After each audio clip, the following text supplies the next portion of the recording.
महमल क्या समझती हैं, क्या वजह है इसकी?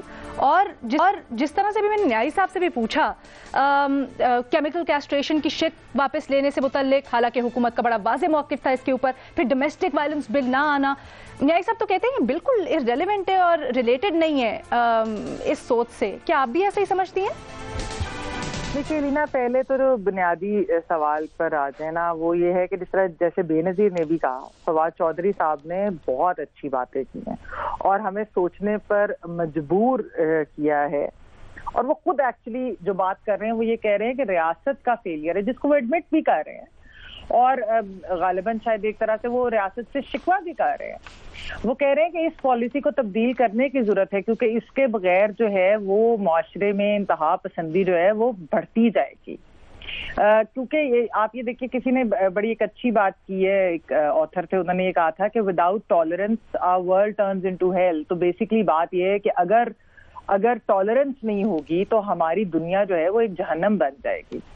तो जिस तरह उन्होंने टीएलपी के ऊपर भी फवाद चौधरी साहब ने बात की, उन्होंने कहा कि रियासत को पीछे हटना पड़ा अपने मौक़िफ़ से। आपने भी अभी बात की है, घुटने टेक देती है रियासत इंतहा पसंदी के सामने में, और इसके नतीजे में एक कंफ्यूजन फैलती है और मजीद इंटॉलरेंस बढ़ती है। और देखिए, उन्होंने जब पुरानी पॉलिसीज की बात की 80s 90s की, जिस तरह न्याय साहब ने भी अभी कहा, उस पॉलिसी का जो एक मसला बहुत बड़ा था और तो उसके अंदर बहुत फ्लॉज थे, लेकिन एक ये भी था कि उसकी एंड गेम नहीं थी और उसके नताइज आज भी हम देख रहे हैं। और हमने ये भी देखा कि आने वाली जितनी हुकूमतें थी वो अनडू ना कर सकी उन पॉलिसीज को, और इसी वजह से हमारी तालीमी इदारे जी यही मैं कह रही, ये हमारी जो एक रियासत की एक कंफ्यूज्ड पॉलिसी रही है ना, जहां तक मुआशरे में इंतहा पसंदी की बात है। क्योंकि वो जिस तरह न्याजी साहब ने भी कहा कि खुद उस चीज को एक वेपनाइज भी करती है रियासत और फिर उसको अंडू नहीं कर सकती, और वो फिर मुआशरे के अंदर जो है वो बढ़ती जाती है।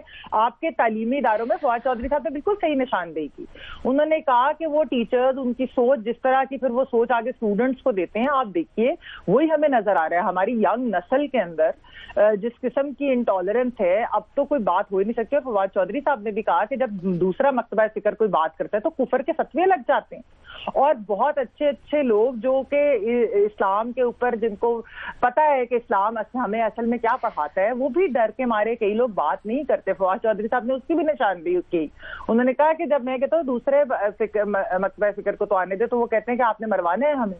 और बहुत सारे लेकिन महमूद, मुझे थोड़ी सी यहाँ पर भी सोच में कंफ्यूजन नजर आ रही है। जैसे अभी न्याजी साहब ने भी कहा मुज़ाकरात के से मुतल्लिक, उन्होंने कहा जी मैं मुज़ाकरात के हक में हूँ, लेकिन फिर उन्होंने अगली सांस में कहा कि भाई नहीं, इंतहा पसंद सोच नहीं होनी चाहिए, हुकूमत ने जिस तरह से किया वो ठीक है। हल फिर इसका क्या हो? मैं अभी तक कंफ्यूज हूँ, मुझे समझ नहीं आ रही what is the way out.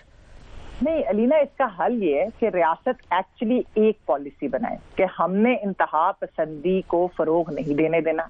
देखिए पाकिस्तान के अंदर बहुत सारे कवानीन हैं, जिस तरह हेट स्पीच के ऊपर और बहुत सारी रियासत, डू यू मीन रियासत एंड हुकूमत?